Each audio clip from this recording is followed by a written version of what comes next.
ternyata muncul melalui pernyataannya Pak Teddy, Sekretaris Kabinet, bahwa Presiden memimpin rapat terbatas untuk mempersiapkan dan mengantisipasi apa yang akan terjadi bila mana perang itu benar-benar terjadi dan berkelanjutan. Kesepakatan gencatan senjata udah tidak ada lagi saling merudal dan membalas rudal lagi, tapi kan realnya ada ya, dan itu kemungkinannya kalau itu terjadi dan Israel menganggap ada serangan rudal dari Iran ke Tel Aviv, terus dibalas lagi, Iran mau tidak mau menutup Selat Hormuz. Nah, padahal itu jalur vital untuk distribusi minyak.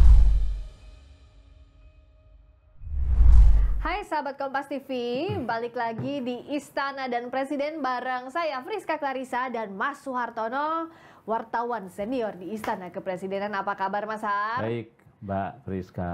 Kita kabarnya baik, tapi juga deg-degan ngelihat gimana perang Iran dan Israel yang eskalasinya terus meningkat. Meskipun ada potensi deeskalasi dengan katanya gencatan senjata, tapi kan kita nggak tahu ya sampai mana. Betul. Nah, sekarang kita akan ngobrolin soal bagaimana update-nya Israel versus Iran, termasuk apa aja sih antisipasinya dari Presiden Prabowo Subianto menghadapi kondisi ini, dan soal gencatan senjata gimana update-nya. Kita akan bahas nih Mas Har. Pertama, dari yang dekat dulu aja, dari soal Indonesia. Pak Prabowo kan waktu ke Singapura sudah bilang, menekankan bahwa kita harus mendorong ke upaya damai. Gitu pula saat ada di Rusia, di SPIF, di Saint Petersburg International Economic Forum. Nah, gimana kalau kita lihat juga sepulang dari kunjungannya ke luar negeri, ada rapat khusus bahkan di Hambalang. Apa aja update soal ini, Mas? Ya, memang kan informasi terbaru ada gencatan ya, ada gencatan senjata di sana. Di sini sih ada apa tidak gencatan senjata, kita tetap tenang aja. Tapi memang berdampak buat kita. Maka itulah yang dilakukan oleh Presiden Prabowo kemarin setelah pulang dari kunjungan ke Singapura, Praha, dan Rusia. Istirahat di Hambalang, dan siang Senin kemarin mengundang rapat terbatas bidang politik dan keamanan. Kan itu hadir selain Pak Budi Gunawan ya, Menko Polkam dan jajarannya, ada Kapolri, ada Panglima, lalu ada menteri-menteri terkait ya di bidang politik dan juga keamanan. Ya, itu kan membahas ya. Nah, memang dari cerita teman-teman itu ternyata nggak ada konferensi pers, padahal itu penting banget gitu ya. Kita pikirkan ada keluar pernyataan resmi gitu. Apa hasil dari rapat tertutup itu gitu ya, Mas? Karena di sana saling rudal-merudal, di sini kita was-was gitu ya. Nah, ternyata kan muncul melalui pernyataannya Pak Teddy, Sekretaris Kabinet, bahwa Presiden memimpin rapat terbatas untuk mempersiapkan dan mengantisipasi apa yang akan terjadi bila mana perang itu benar-benar terjadi dan berkelanjutan, hingga akan menimbulkan berbagai dampak ekonomi, sosial, politik, bahkan keamanan ya. Nah, jadi menurut Pak Teddy, Pak Presiden memutuskan apa yang harus kita siapkan, kesiapsiagaan kita menghadapi bila mana terjadi turbulensi sosial, politik, ekonomi akibat perang. Jadi sebetulnya itu, Mbak. Apa yang bisa kita siap-siagakan? Misalnya dari sisi ekonomi, yang paling dekat kan harga minyak pasti ini diprediksi meroket. Kalau kita lihat dengan penutupan Selat Hormuz yang disampaikan Iran, kalau misalnya ini macam-macam lagi, Amerika macam-macam ditutup nih Selat Hormuz. Padahal kan itu pelintasan untuk minyak bumi. Itu juga lah kenapa Eropa ketar-ketir ya, Mas Har? Harusnya dengan kesepakatan gencatan senjata udah tidak ada lagi saling merudal dan membalas rudal lagi gitu ya. Tapi kan realnya ada ya, dan itu kemungkinannya kalau itu terjadi dan Israel menganggap ada serangan rudal dari Iran ke Tel Aviv, nah terus dibalas lagi, Iran mau tidak mau menutup Selat Hormuz. Nah, padahal itu jalur vital untuk distribusi minyak ya dari Timur Tengah ke sejumlah negara. Nah, kalau Selat Hormuz ditutup, harga minyak mentah yang sekarang mendekati 80 dolar per barel, itu bisa meningkat sampai 120-an sampai 130 dolar per barel. Dan itu dampaknya buat kita, mau nggak mau APBN kita, anggaran pendapatan dan belanja negara, terutama untuk subsidi BBM akan meningkat. Karena harga minyaknya kan bertambah ya, jadi subsidinya akan meningkat juga. Itu. Terus juga rupiah. Nilai tukar rupiah dan indeks harga saham yang juga sudah turun dari kemarin bakal ambruk lagi. Dan dia akan bisa terjadi malah bisa terjun bebas gitu ya. Dan akhirnya disuspend. Dan itu jangan sampai terjadi lagi. Seberapa khawatir Istana dengan kondisi ini? Ya, dengan kondisi seperti ini pastilah. Ini akan membuat pekerjaan dan proses pemantauan yang dilakukan oleh Presiden di Istana akan semakin sibuk. Sementara kan saya dengar juga jadwal minggu depan tuh mau ke Cepu, mau ke Banyuwangi, lalu ada mau kunjungan Perdana Menteri Malaysia, bahkan Presiden mau juga ke Arab Saudi loh Mbak, nanti awal Juli Arab Saudi, terus juga mau ke beberapa negara lain ya, tanggal 1 sampai 10 Juli loh Mbak itu. Nah jadi yang harusnya menjadi tugas rutin Presiden mau tidak mau, Istana harus lebih kerja keras untuk memantau dan mengantisipasi bila mana terjadi perang berkelanjutan dan dampak-dampaknya. Terutama kan ya tadi ekonomi, politik juga harus dijaga, sosial politiknya gitu ya. Munculnya fanatisme yang bisa berpotensi membuka ruang keamanan, konflik di dalam juga itu. Itu yang harus diantisipasi, termasuk juga kan kalau selain kita mengantisipasi dampak segi ekonomi, sosial, politik dari dampak peta geopolitik sekarang, juga sebenarnya kan kita itu punya semangat, kita tuh punya amanat di konstitusi, Undang-Undang Dasar tahun 45, kita harus turut serta dalam perdamaian dunia. Tapi seberapa bisa Indonesia berjuang untuk ke sana gitu di tengah kondisi yang sulit, karena kan Mas Har kita betul, memang dari pembukaan Undang-Undang Dasar 45 ya, linia keempat kan kita memang tujuan bernegara adalah ikut menciptakan perdamaian dunia gitu ya. Dan itu sudah dilakukan dari zaman Bung Karno dengan mengirim pasukan perdamaian sampai saat ini. Nah, dengan dasar itu kita Presiden meskipun kemarin sempat ada spekulasi ya, kan beliau diundang juga ke Kanada G7, tapi nggak datang. Presiden memilih ke Rusia, ke Saint Petersburg Forum, ya kan. Nah, berbeda kan itu hadir, kalau di Kanada kan Amerika dan negara-negara Barat.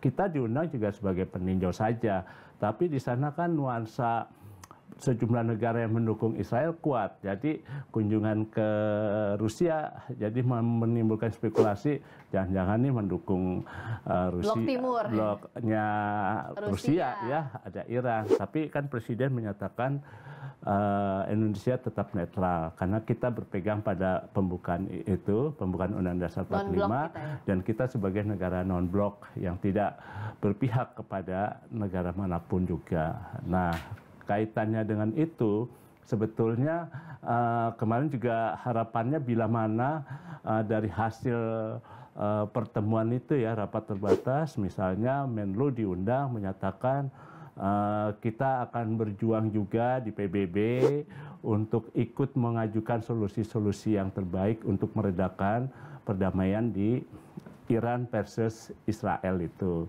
Nah, tapi kan mungkin dilakukan ya diam-diam, tapi secara terbuka tuh tidak gitu ya. Padahal berdasarkan amanat Undang-Undang Dasar itu, kita bisa melakukan ikut berbicara di PBB untuk menekan misalnya PBB untuk menghentikan peperangan gitu ya. Nah, tapi itu kan kembali lagi kepada kita ya, kepada kemauan politik kita dan juga diplomasi serta memang kan banyak juga orang bertanya emang Indonesia bisa apa gitu ya. Sebelum kita masuk ke Indonesia bisa apa, termasuk juga kita mendorong lewat PBB, yang harus diselamatkan saat ini adalah warga negara Indonesia yang ada di Iran maupun di Israel. Apresiasi karena setidaknya 97 WNI yang ada di Iran ini sedang dipulangkan bertahap ya, meskipun yang sudah datang pada Selasa 24 Juni adalah gelombang pertama dari yang diangkut menggunakan dievakuasi menggunakan Turkish Airlines. Masih ada 2 gelombang yang tertahan di Qatar ya Mas, tapi seenggaknya kan ini sudah menjadi upaya yang kita apresiasi dari Kementerian Luar Negeri. Betul, ya. Betul. Jadi sudah kembali ya. Jadi masih tinggal 2 kloter lagi ya yang di Dubai ya. Iya betul yang di Qatar. Karena di Dubai itu kan memang pesawatnya juga masih mempertimbangkan untuk terbang atau tidak ya, karena kekhawatiran ada serangan-serangan yang nyasar gitu ya. Belum lagi masih ada yang di Azerbaijan. Dari total 386 warga negara Indonesia, ada yang mau dievakuasi sebagian, bertahap lah ya ini ya. Bahkan ada yang nggak mau ya katanya. Iya betul. Tetap bertahan ya. Padahal kan memang sulit banget loh dalam kondisi kalau misalnya zaman Pak SBY waktu konflik politik internal di Mesir, itu kita kan bisa melalui itu ya, ratusan mahasiswa dan pelajar Indonesia bisa melalui kota Teheran untuk masuk ke pesawat bandara. Nah ini kan lingkup udara ya, yang bisa saja terjadi ada rudal kemana-mana, jadi tidak ada yang berani. Jadi memang harus jalur darat, harus keluar dari Teheran.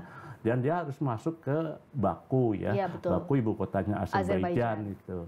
Nah dari sana ada yang pakai pesawat terbang juga, bahkan ada yang dari Jeddah ya, akan diterbangkan ke sana itu. Nah jadi memang salah satu yang memang harus dijaga adalah warga negara Indonesia itu. Kita harus memberikan keselamatan ya, kepada jaminan keamanan pada mereka, karena kan memang harusnya negara melindungi satu pun orang Indonesia ada di luar negeri yang terancam, dia harus dijaga. Nah apalagi ini 386 warga negara Indonesia ya, jadi itu cukup besar ya. Nah jadi memang proses evakuasi sedang berjalan. Kita harapkan kalau nggak salah pada Kamis mendatang ya, diharapkan sudah selesai ya melalui beberapa tahapan penerbangan ya. Ya kita harapkan juga yang di Dubai bisa segera kembali gitu ya, bisa terbang dan sampai di Jakarta seperti saudara-saudaranya yang hari ini sudah tiba. Kira-kira saat kita taping ini Selasa 24 Juni sudah tiba sebagian di antaranya. Ya kita harapkan proses pemulangan dalam beberapa tahap ini bisa berjalan baik, karena memang nyawa warga negara Indonesia itu betul-betul jadi concern negara ya Mas ya, concern pemerintah Indonesia. Dan itu yang memang ditegaskan oleh Presiden ya, waktu kunjungan di Rusia itu langsung menyatakan, memerintahkan Pak Sugiono Menlu untuk membuat rancangan kontingensi dan evakuasi. Dan tahapan itu sudah dijalankan hingga tahapan pertama sudah kembali ke Jakarta dengan selamat. Kita harapkan sisanya juga segera kembali, karena memang kita punya hubungan negara yang baik dengan berbagai negara ya. Karena kuncinya itu, sehingga kita bisa melakukan diplomasi, lobby ke negara tetangga ya, ikut membantu. Kalau dilihat kan Azerbaijan kan juga negara kecil ya yang nah tapi kita tetap harus membina hubungan dengan baik, sehingga bila mana terjadi hal-hal seperti ini kita dengan mudah dan lebih cepat dan cepatlah untuk melakukan penyelamatan dan menghindari resiko-risiko dari itu. Dan jalur komunikasi juga disampaikan oleh beberapa WNI yang saya wawancara juga di Iran, itu sangat baik dari Kementerian Luar Negeri. Saat ada serangan dari Israel ke Iran, itu langsung diberitahukan harus apa, jika evakuasi kemana, yaitu memang info yang dibutuhkan. Dan langkah cepat dari tim Kemlu lewat Iya. KBRI ya Mas? Betul, kan dasarnya juga seingat saya kan Presiden Jokowi juga pernah datang ke Iran ya. Iya, iya. Terus Presiden Iran juga datang ke Indonesia kan waktu itu ya. Jadi memang kedekatan kita ya, meskipun waktu itu isu politiknya tinggi sekali bahwa Iran melakukan perkayasaan nuklir ya, itu yang membuat cemas sejumlah negara-negara besar.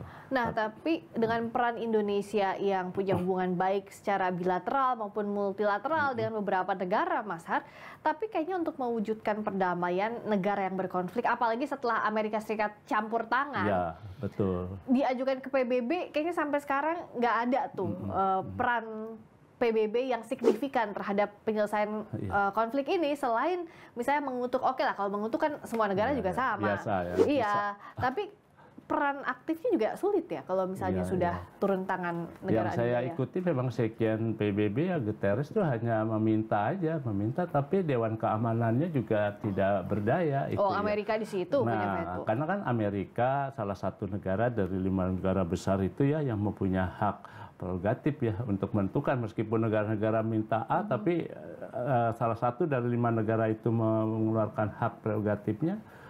Selesai. Udah nggak bisa berdaya mandek seperti Gaza kan berkali-kali juga begitu. Minta gencatan senjata nggak bisa-bisa aja. Nggak bisa efektif PBB itu. Makanya kalau melihat zaman dulu kan Bung Karno merasa tidak efektif ini keluar dari sana untuk menegaskan sikap presiden waktu itu. Kan boleh dibilang hanya satu-satunya mungkin ya. Jadi ada beberapa negara yang berani keluar dari PBB hanya Indonesia. Apakah perlu Indonesia begitu sekarang?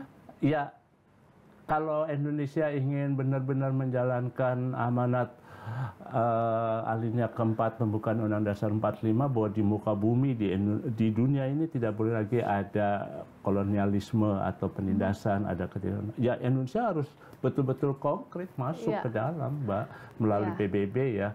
Misalnya kan kita punya juga duta besar Indonesia di PBB yang bisa berjuang untuk itu. Tapi sampai saat ini kayaknya belum ada pemberitaan-pemberitaan yang dunia juga kelihatannya malah jangan-jangan terkesima dengan rudal-rudalnya. Iya, kayak menahan diri untuk kemana. Rusia pun juga kan tidak terang-terangan mendukung Iran ya, meskipun Menlu Iran terakhir berkunjung ke Rusia meminta bantuan, tapi tidak secara terang-terangan seperti Amerika membela sekutunya, proksinya Israel. Betul, memang ini contohnya kan kemarin ketika Ukraina dan Rusia berperang juga kan, ya meskipun ada bantuan diam-diam ya dari Amerika ataupun dari Eropa gitu ya, tapi tidak menimbulkan ini gitu ya, negara-negara lain ikut campur gitu ya, saling akhirnya blok Rusia dan blok Eropa ikut campur. Nah ini juga kita harapkan sih perang Israel dengan Iran ya, Amerika sebaiknya jangan ikut gitu ya, menahan diri, biarlah ini dilokalisir di sana. Seperti dulu juga kan kita pernah juga perang Teluk ya, Irak ya, tapi tidak melibatkan negara-negara Timur Tengah untuk mendukung salah satunya. Dan kalau bicara kondisinya sekarang, bagaimana kita melihat perjalanan Indonesia ya dari zaman Bung Karno sampai Pak Prabowo. Bung Karno tadi kan sudah sempat disinggung bahwa berani keluar dari PBB deh kalau dianggap bahwa kok nggak ada dampak besarnya begitu. Nah, bagaimana lagi cerita-cerita dari zaman Bung Karno sampai yang sekarang? Tadi saya singgung mengenai Indonesia bisa apa ya? Ya Indonesia dengan dasar itu sebetulnya bisa melakukan apapun juga gitu ya. Presiden misalnya untuk bersikap hadir tampil gitu ya, untuk menunjukkan langsung presiden menyatakan minta dihentikan itu dan mendesak PBB melakukan langkah paling konkret gitu ya. Nah, begitu juga Menlu. Tapi itu kan sebatas apa yang disampaikan oleh Pak Seskap ya, bahwa kita juga mendukung untuk solusi damai di sana tanpa ada langkah konkret, Mbak, untuk itu.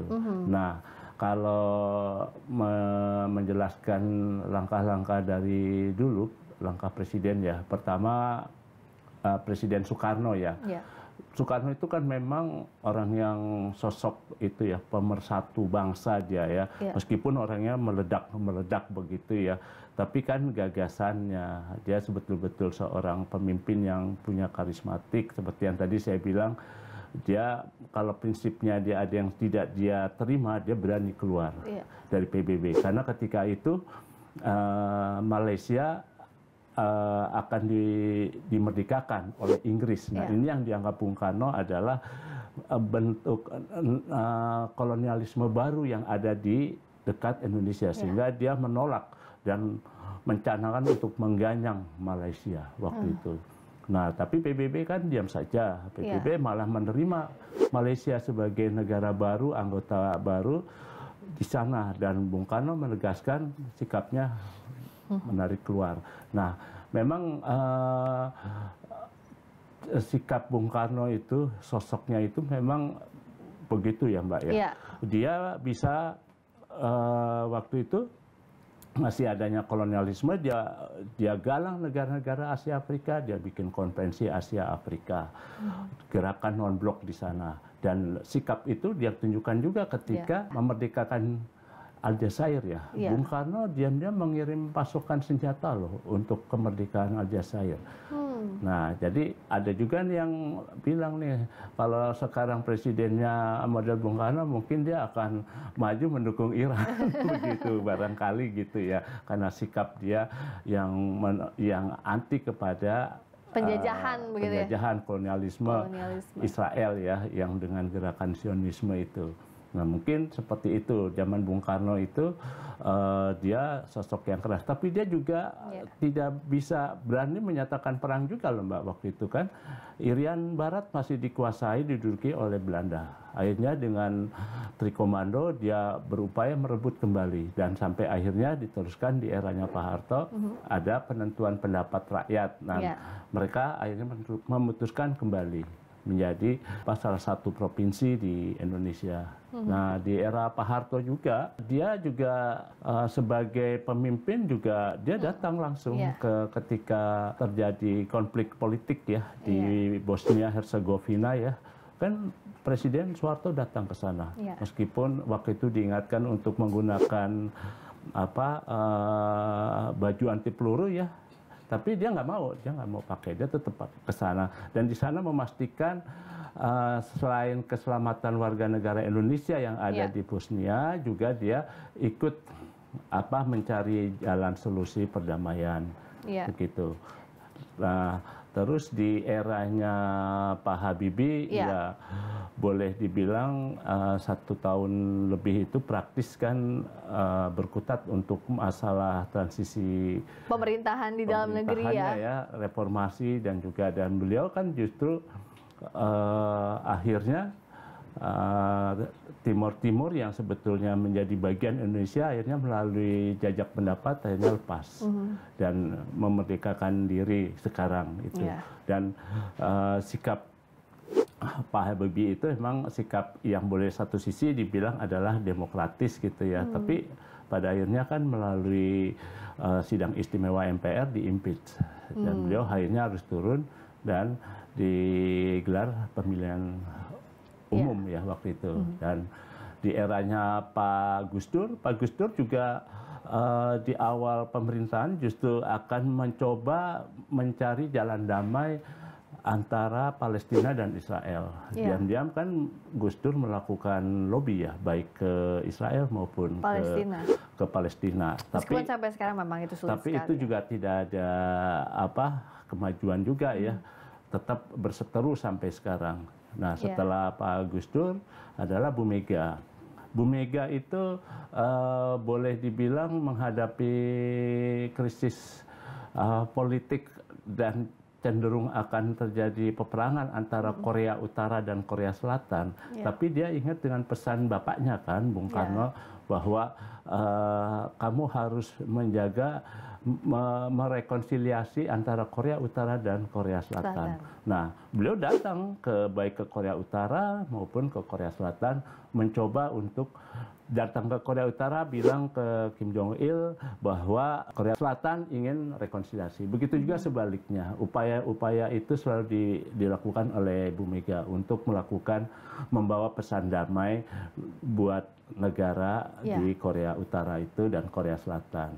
Nah, setelah Bu Mega Pak SBY ya, Pak SBY juga concern meneruskan pengiriman pasukan perdamaian ya ke Lebanon, terus ikut juga dalam upaya-upaya yang saya ingat waktu itu kan ada perselisihan Indonesia dengan Singapura dan Malaysia mengenai perbatasan kan. Nah itu kita tidak menempuhnya dengan perang gitu ya, tapi Pak SBY melakukan penyelesaian itu secara politik dan akhirnya memang selesai kan. Soal perbatasan itu juga ketika waktu ambalat dengan Malaysia. Betul. Nah, Presiden SBY juga melakukan penyelesaian secara damai, melakukan kontak dengan Perdana Menteri Malaysia untuk menyelesaikan sengketa di perairan antara Indonesia dengan Malaysia.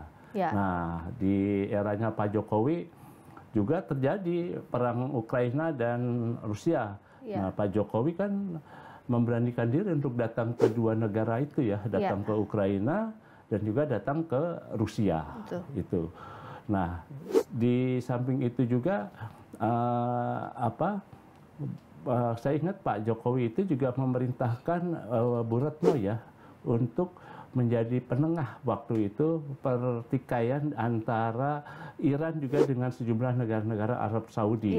Nah, Bu Menlo itu mengundang duta besarnya datang ke kantornya untuk menyampaikan pesan presiden untuk menyelesaikan perseteruan antara negara-negara di Timur Tengah dengan Iran.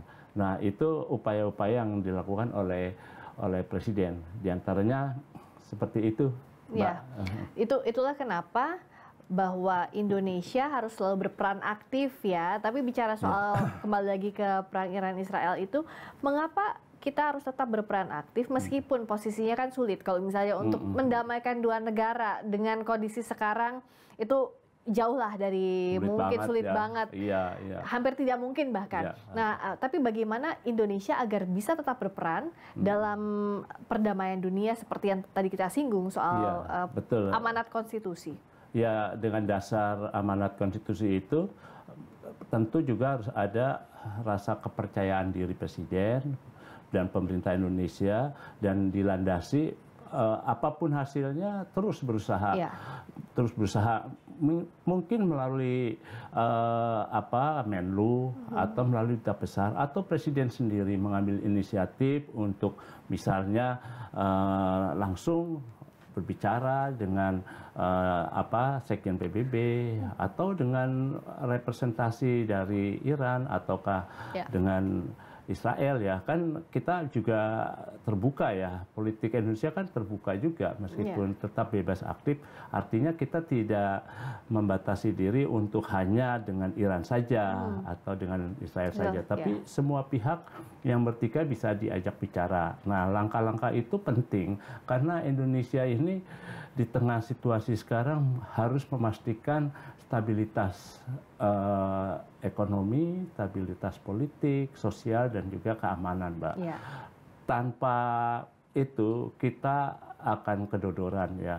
Misalnya nih, kalau dari sisi ekonomi ya, kalau misalnya nanti ada harga minyak mentah crude oil itu terus melonjak gitu ya, itu kita kan harus merevisi anggaran pendapatan belanja kita ya. Karena asumsi APBN-nya ya segitu. Iya, terutama kan subsidi itu bakal terubah gitu. Nah, bagaimana kita kalau harus melakukan revisi subsidi, kita ya bisa mengurangi lah. Indonesia melakukan langkah-langkah misalkan mengurangi ketergantungan terhadap energi fosil gitu. Nah, kita punya begitu banyak potensi energi yang ada, air, udara, itu dan juga angin. Nah, itu yang bisa digunakan oleh Indonesia untuk mengurangi ketergantungan kita dengan minyak.